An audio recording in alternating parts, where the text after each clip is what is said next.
Hello and welcome back to analog electronic circuits. Today we are going to today is lecture 5 and we are going to talk about how to set the DC operating point of the MOSFET. So, in the last class this is what we were working on, and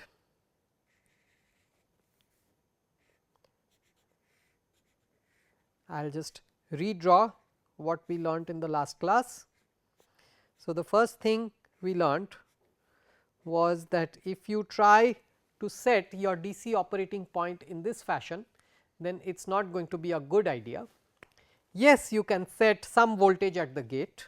So, you get some voltage at the gate because of the potential divider, right. You can work out the voltage at the gate VDD times R2 by R1 plus R2. But then the same phenomenon that creates gain in the common source amplifier, in the amplifier that we studied, the same phenomenon that gives you high gain is going to give you a problem over here. Why? Because if the voltage here is slightly in error, slightly higher, right, then the voltage over here is going to be a lot lower, and if the voltage is a lot lower, then you are at risk of not having met the condition for operating the MOSFET in its flat region. Okay, what was that condition? That condition was VDS has to be more than VGS minus VT. This was the condition to make sure that the MOSFET operates in saturation in its flat region. Okay. And you are at risk of violating this condition. Maybe all that happened was that VT was slightly off from what you thought it would be, and slightly could be a millivolt or 2 millivolts, right, 1 or 2 millivolts here and there, and you will have a large error at the output node. So, this strategy is not a good idea and we do not do this. Okay. So, what do we do?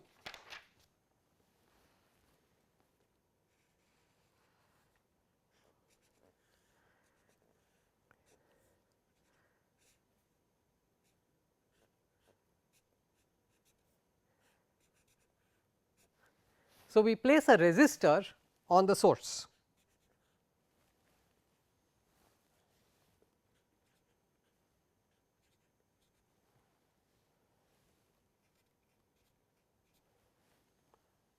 All right. And now, you have to work out a quadratic equation. Basically, you have to work out this KVL, this loop. All right. So, the voltage here is nothing, it is VDD times R2 by R1 plus R2. Okay.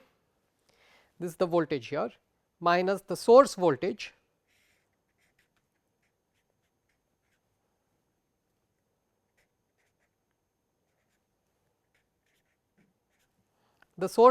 is ID times RS. So, the gate voltage minus the source voltage, gate voltage minus source voltage is VGS minus VT, the whole thing times whole squared times K is equal to ID, because my equation for the MOSFET, operating equation, one crude model for the MOSFET was ID is equal to K times VGS minus VT the whole squared. Okay. This was a crude operating model for the MOSFET, and that is okay. Whatever the model is, it is, and then you plug in that equation and you get the result. Okay. So, this is your KVL, and what do? We need to solve for ID. ID is unknown. Okay. So, first thing you can do is combine all of this VDD, VT, let us call this something. What do you want to call this? You want to call this VGT, is it? Okay. K times VGT minus IDRS whole squared is equal to ID, right. Break up the square. So, you get k times VGT squared minus 2k times VGT times ID times RS plus k times ID squared RS squared minus ID is equal to 0, and then pull in all the square terms, all the linear terms in ID and all the constant terms. So, you pull in all the square terms first. So, you get k times RS squared times ID squared, and then you pull in all the terms linear in ID. So, plus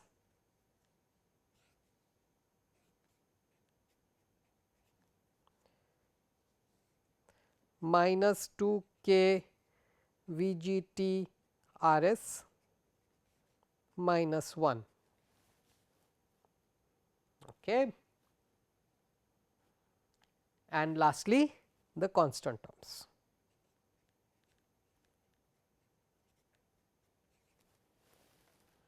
And then what is the next step? The next step is to say, is to use your quadratic formula and work out the result. Okay.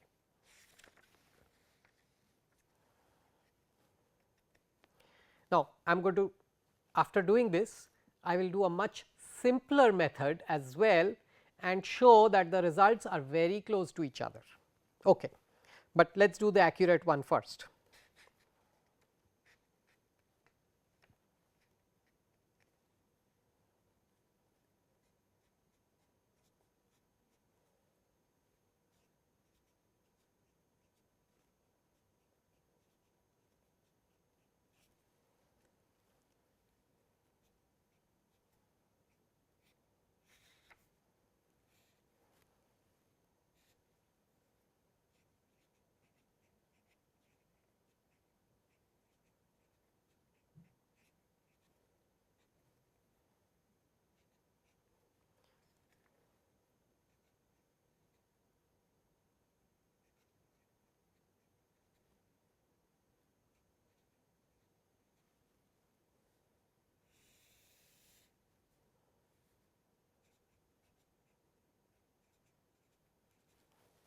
Okay.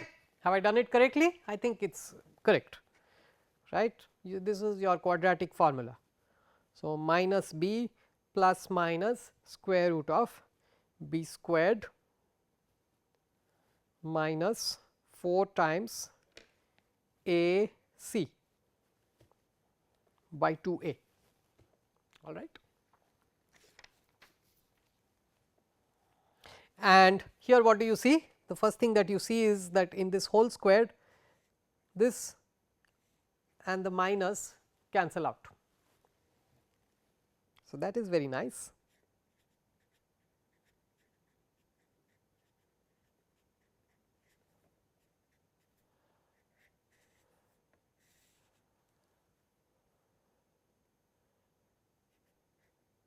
And then you can expand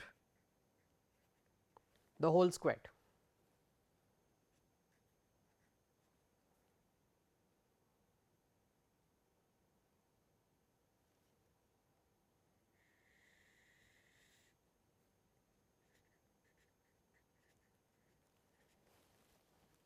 All right.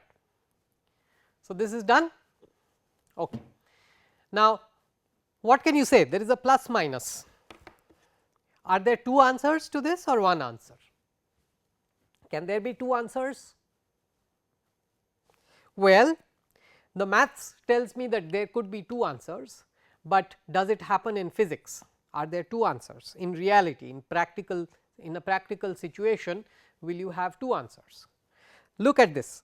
So, one of the two roots 2k VGT RS plus 1 plus some stuff, and in the other case you have got minus a square root.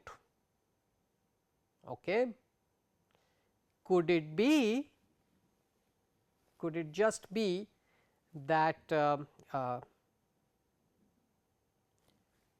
minus root can't happen because this term is larger than the other one and ID can't be negative?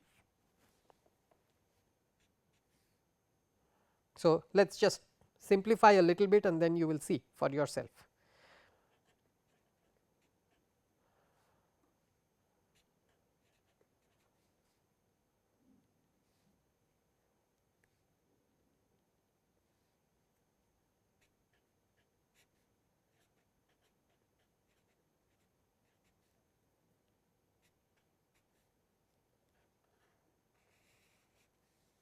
So, the 2 and the square root of 4 cancel out.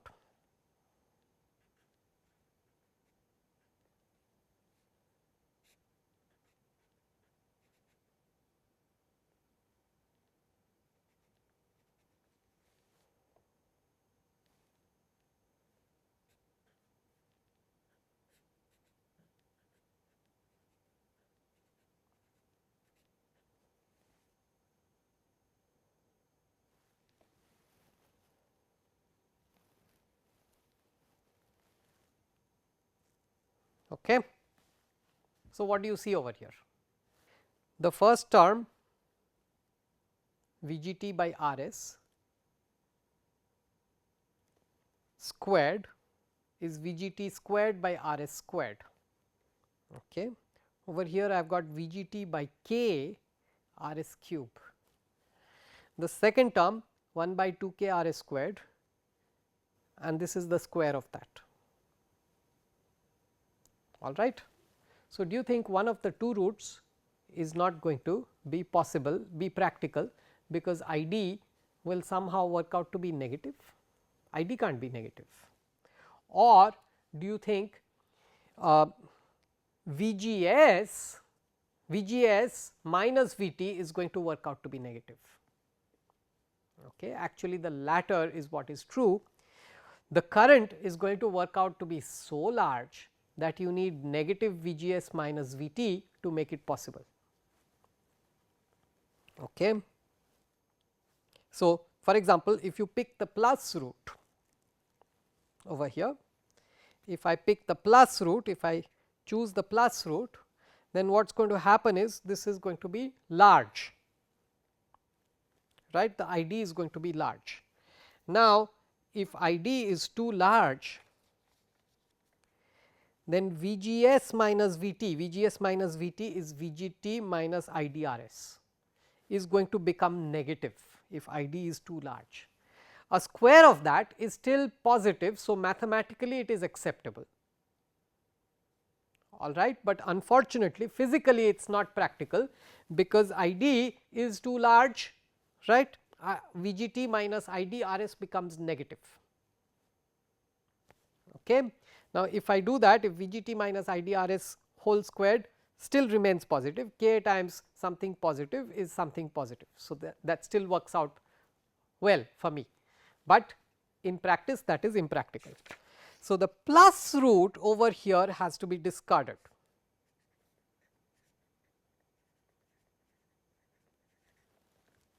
All right, the minus root is what you have to keep. Okay. What you are going to find out is that the stuff underneath the square root is actually not more than the stuff that is outside the square root, it is actually less. So, the minus will still keep some positive value over there. So, it is fine. So, ID can still be positive even when you keep the negative sign over here, all right. Anyway, so finally, what it boils down to is ID is VGT by RS plus 1 by 2 K RS squared minus square root of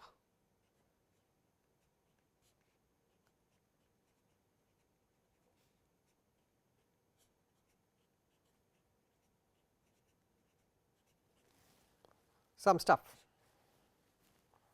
Okay. Shall we proceed further? All right. Now, the hallmark of a good transistor is going to be a large value of k.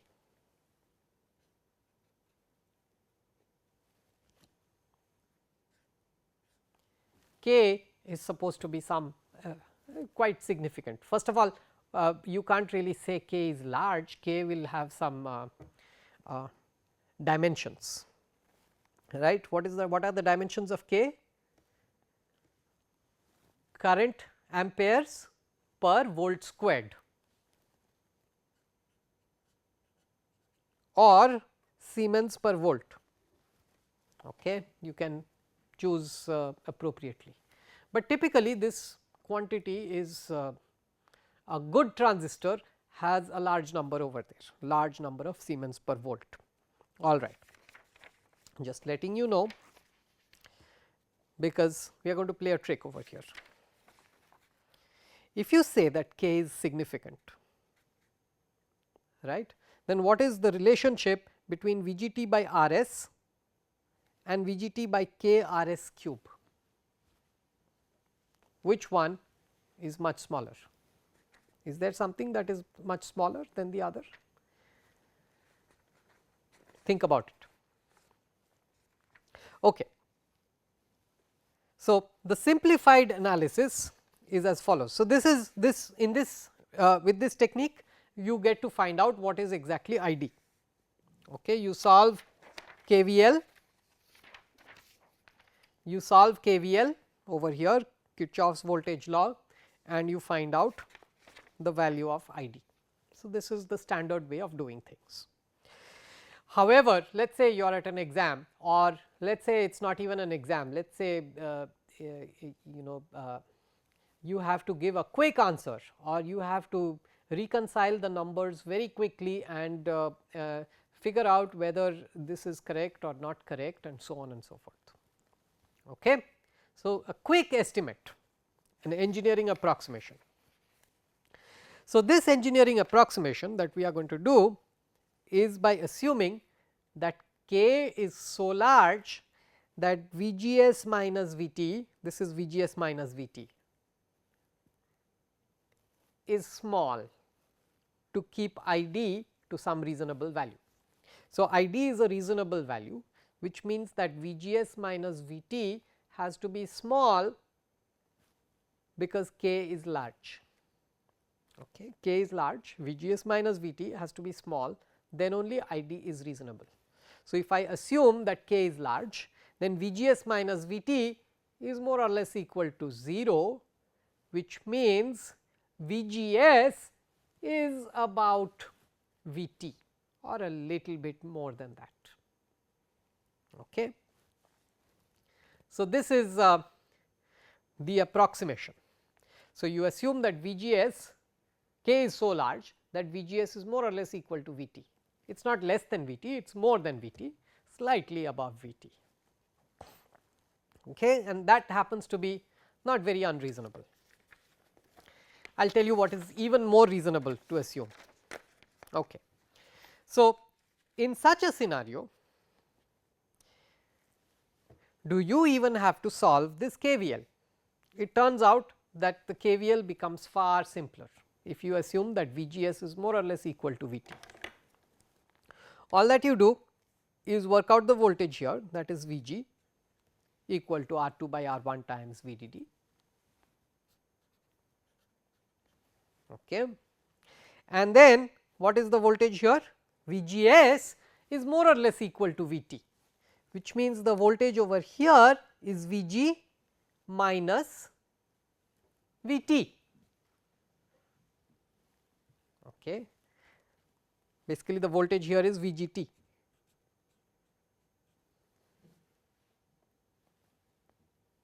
Approximately, which means that ID is approximately VGT by Rs.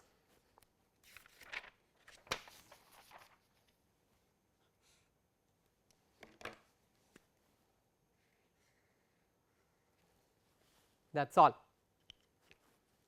All right. Now, what is all the other stuff then? If you plug in k to be large, this is small, plug in k to be large, this is small, k large, this is small. So, all of these terms go away if you say that k is large. Okay. So, the only term that remains is VGT minus RS, where VGT you have computed what is VG and VT you know. So, VG minus VT, that divided by RS is more or less equal to the current. Okay. All the other terms are much smaller. All right. Whenever you do this larger smaller thing, I am doing it very crudely over here. I did it very crudely. Whenever you do these larger and smaller things, then you have to have larger relative to what, smaller relative to what. Okay. So, be careful, this was a very crude way of doing things. Okay. However, this approximation works to 0th order. To first order, you can make yet another approximation. It turns out that VGS minus VT of approximately 0.2 volts is very reasonable.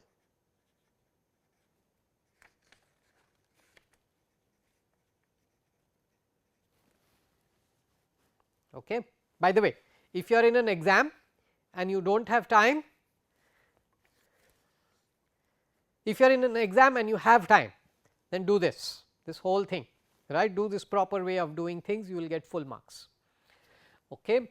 If you do not have time, or if you are trying to answer a multiple choice question, right, find the answer nearest to this result, or even better, find the answer nearest to this, right, assume VGS minus VT is 0.2 volt and then find the answer nearest to that. Okay. So, I will draw my circuit again.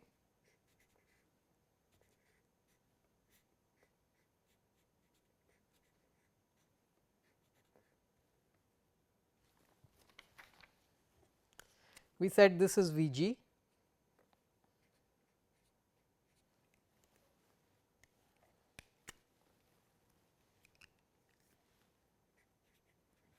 and this is RS. Okay. So, if I assume that VGS minus VT is 0.2 volt, then the voltage here is VG minus VT minus 0.2. Okay. And immediately ID is that divided by RS.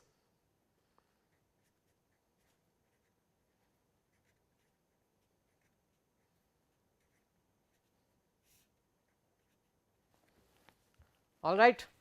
So, this happens to be a first order approximation. 0.2 volts is a very reasonable value of choice for VGS minus VT. So, over here 0th order approximation was just say VG minus VT by RS, that gives you really 0th order approximation. A better, slightly better approximation, not significantly better approximation, would be to assume that you have got 0.2 volts over there and then solve it. All right. However, this is the accurate result, and if you have time at the exam, then do this. If you do not have time, I would suggest go for 0.2, right. Assume VGS minus VT is 0.2, all right, and that automatically will give you everything else. Okay. So, what is the story so far? So far I have been able to, I have managed to compute the value of ID, all right. If I can find out the value of ID, ID is now related to VGT, VG minus VT. Okay. Earlier, what was the scenario? What was my problem earlier? My problem earlier was a small error in VT would have created a drastic error in the output voltage, or rather in VDS. A small error in VT would have created a large error in VDS, and that would take my device outside of its flat region, outside of saturation. So, this was my primary worry. Now, let us see, does this circuit solve that problem? So, let us say Vt has some error, keep worrying about, I mean the error, the source of error is Vt over here. Okay. So, Id is more or less going to be equal to this, right. The same Id is going to come through Rd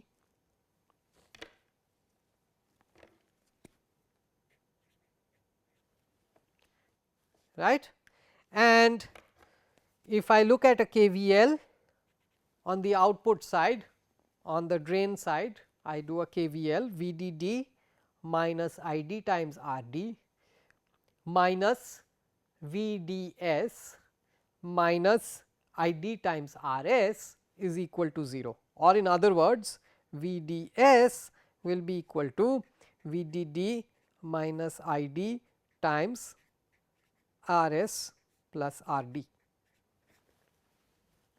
Okay, that is what is left for VDS. Now, ID happens to be something of this fashion. So, therefore, I will get VDD minus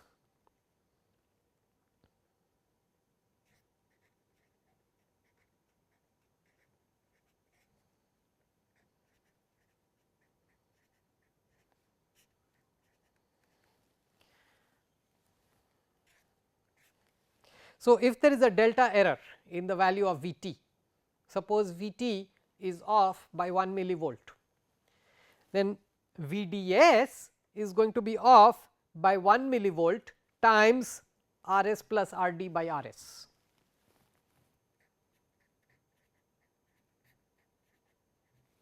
Okay. And as long as Rs is not 0, if Rs is 0 then you are done for, right. If there is a smallest error in Vt, then you know you get a very large error in Vds, which was our earlier case, Rs was 0. But if Rs is not 0, then the error in Vt is controlled, right. So, 1 millivolt error in Vt, I can keep the whole thing in 2 millivolts if Rd by Rs is 1, for example. If Rd is equal to Rs, then the error in Vds is just 2 millivolts, which is not bad. Okay. So, this is a much better circuit to start with. Why is this a much better circuit to start with? Because a small error in the value of the gate voltage or in the value of Vt of the MOSFET is not going to create a large error in Vds, and Vds is something that matters to us because Vds has to be more than Vgs minus Vt to make sure that the device is in its flat region, in saturation. And why do we have to be in saturation? Because I have said so. Okay. I have said that analog circuits have to be in saturation, and that is why you have to be there. All right, good. So, this is the circuit with which we have established the DC operating point.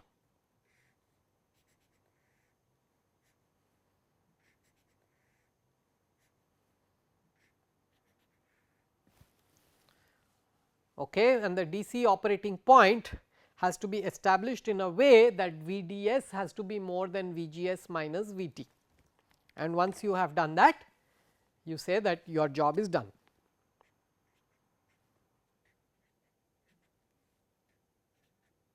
So, you select values of Rd, Rs and so on such that you establish Vds to be more than Vgs minus Vt. Okay. Now, what? We have to make an amplifier out of this, right, and my amplifier circuit did not look like this. My amplifier circuit looked different. This is how it looked like, right. I applied the signal over here, I measured out at the drain and so on and so forth. All right. So, the first thing that comes to mind is that the amplifier looks different, Rs is not there. The second thing is that the amplifier involves a small signal. Remember from the last class we did the small signal incremental model of the MOSFET, we looked at it and said that this is what we want, right. The small signal incremental model, we place it over there and then we do the circuit analysis and we find that there is a gain in the amplifier. Okay. We found a gain of minus 100 or something, right. So, the signal that has to be amplified is a small signal. How do we get the small signal into this circuit? And here what we are going to use is an element called a capacitor. You are all familiar with capacitors, but these capacitors are going to be special. They are big and fat. Okay. So, we can call them a BFC. So, this capacitor is a BFC, big fat capacitor. Okay. So, it is so big and so fat that if you are not happy with how big and fat it is, make it bigger and fatter. Okay. Now, why did I place a capacitor over there? The reason why I have placed a capacitor over there is for its property that the impedance of a capacitor is 1 by j omega c. Remember?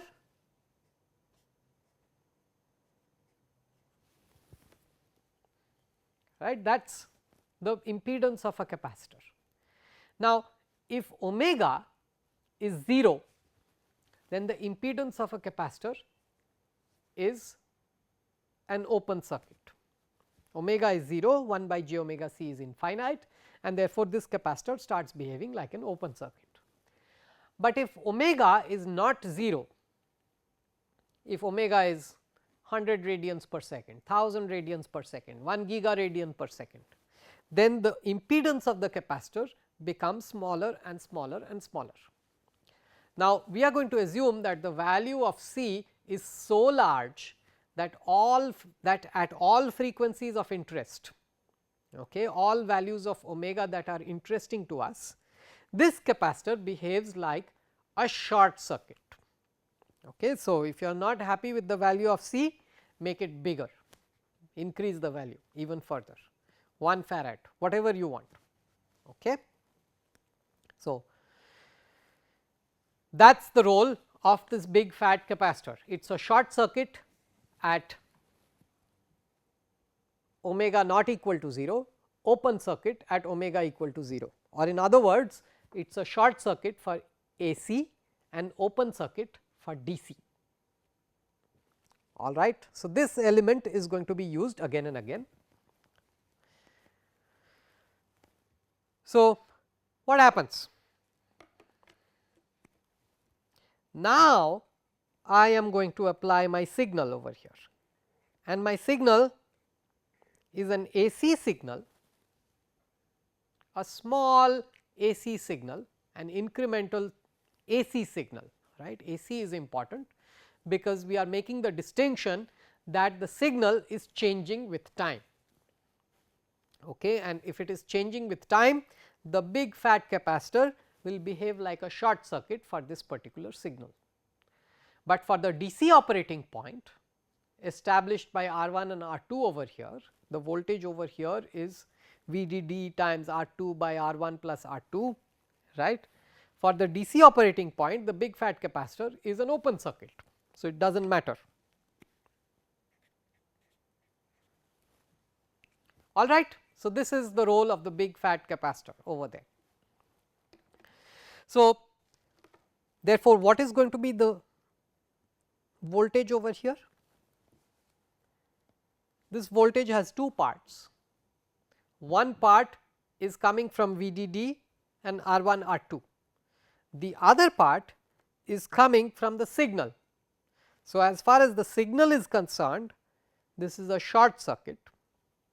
As far as DC is concerned, this is an open circuit, right, which means that the voltage over here is this signal riding on top of the gate voltage, the operating gate voltage. So, suppose I had the operating gate voltage as VDD times R2 by R1 plus R2, or Vg or whatever you want to call it, and suppose my signal over here was some small sine wave, then the voltage at the gate is going to be that sine wave riding on top of the DC operating point. Is this understood? Is there any problem? No problem, good. Now, this is the gate voltage that you are applying, and that is exactly what you wanted earlier, right. In the last class when we had done this amplifier, we had applied a voltage and on top of it we had a small signal riding on top of a DC operating point. That is exactly what you have got over here. Okay. So, this is wonderful, right. The next thing is RS. We have to sort out RS, and again we are going to use a big fat capacitor to our rescue.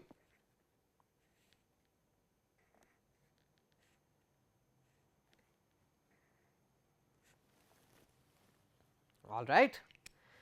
So, what does this mean? This means that as far as the DC operating point is concerned, this capacitor is an open circuit, and therefore, you do not worry about it. You establish the DC operating point. But when it comes to the signal is AC, and this capacitor is now going to behave like a short circuit for the signal, and therefore, none of the signal current is going to come through RS. So, this is a short circuit, which means that the source is going to be effectively at 0 volts. This is at 0 volts as far as the signal is concerned, and that is exactly the same as our old circuit. All right. So, in other words, what is happening over here is that you have got a current ID equal to the DC operating point current plus the signal current, and this breaks up into two pieces, the DC operating point and the signal. Okay. So, this capacitor is being used to split up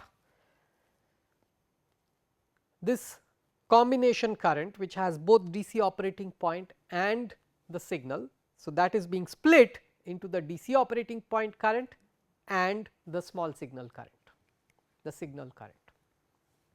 Okay. That is the job of the capacitor over there. Fine, so far so good. Okay. Then the next thing is that you do not want to observe the DC operating point at the output, and that also is going to be sorted out with the help of another big fat capacitor, right. Let us put our load over here.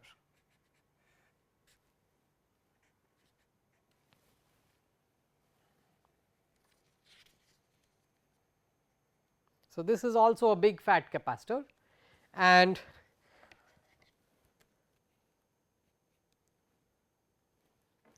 this current is purely AC, that is purely signal current is going to go this way, right.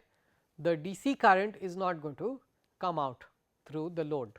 So, the load is therefore only going to see the AC current, it is not going to worry about the DC operating point. For example, you can connect this to an oscilloscope and you will observe this AC signal current times RL. Okay. You will not see any DC operating point over here. Okay. So, this is the common source amplifier. A similar amplifier made with the BJT is called the common emitter amplifier. This is called the common source amplifier. All right. And the reason why it is called common source is not very obvious right now. The reason why it is common source is because this is the basic structure of the amplifier, and here the input as well as the output are referred to the source. The source is at ground. Okay. So, you apply the input between the gate and ground, you apply, you watch the output between drain and ground, right, source is at ground. Therefore, this is called a common source amplifier. The source is common to both input and output ports. So, this is a 2 port network.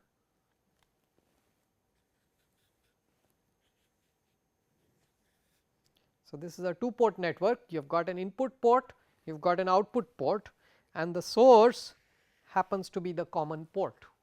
So, that is why this is called a common source amplifier. All right, very good. So, this is our first amplifier, the common source amplifier, and after the common source amplifier, the natural statements are going to be that, like the common source amplifier, we should be able to build a common drain amplifier, a common gate amplifier, and so on and so forth, right, because those 2 terminals also exist. Okay.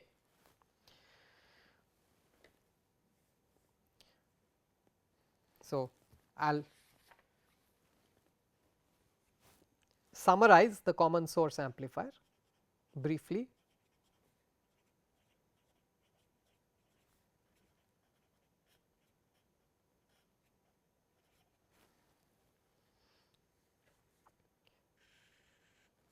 So, the first thing to do is to establish DC operating point. You establish DC operating point using a circuit that does not look like the amplifier at all. Typically, this is the circuit that is always going to be used to establish the DC operating point. The reason why is because anything else might create fluctuations in VDS and might take the device outside of saturation. So, this circuit is common. Okay.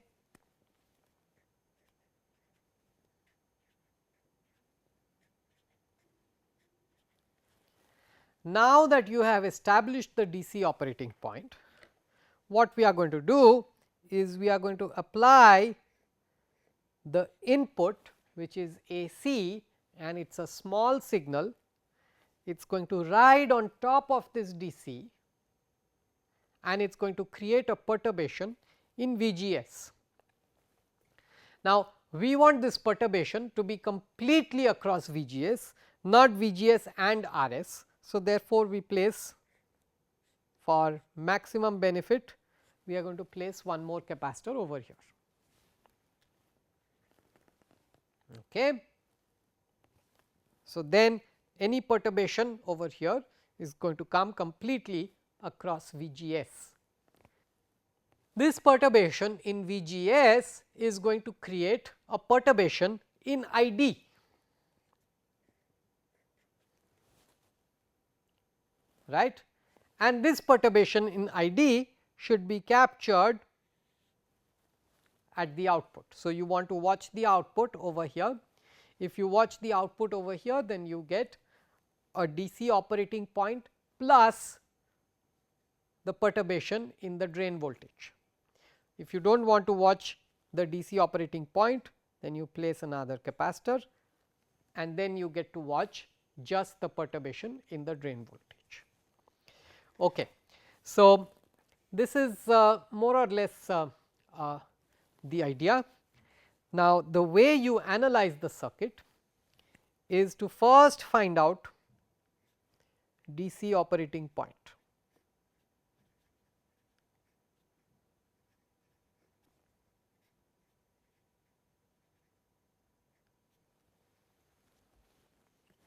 So, first you establish the DC operating point, right.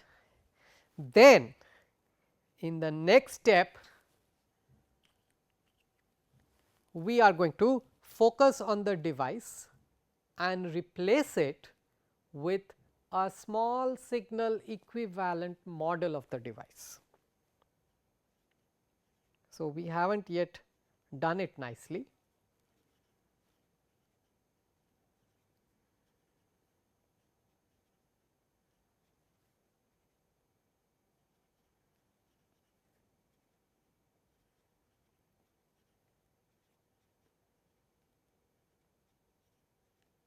right. I am going to do it further, but this is going to be the strategy. Now, when you have done it, you will also apply superposition and null the DC sources, like this power supply voltage over here.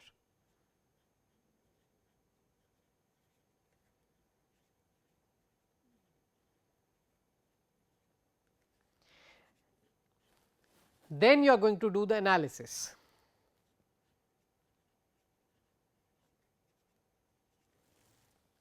And then finally, superpose the DC operating point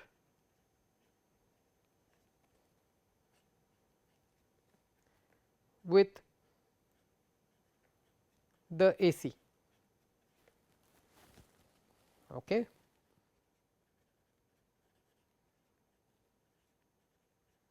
So, this is going to be the strategy that we are going to follow, all right. And let us stop for today, because in the next class what we are going to do is we are going to look at the small signal model, right, this number 2 point, right. So far we have established the DC operating point. We know how the common source amplifier looks like. We have some basic idea of what it is going to, how it is going to behave, right. And then now what we are going to work out is a small signal equivalent model of the MOSFET, right, and work out the rest of the analysis. So, let us stop here.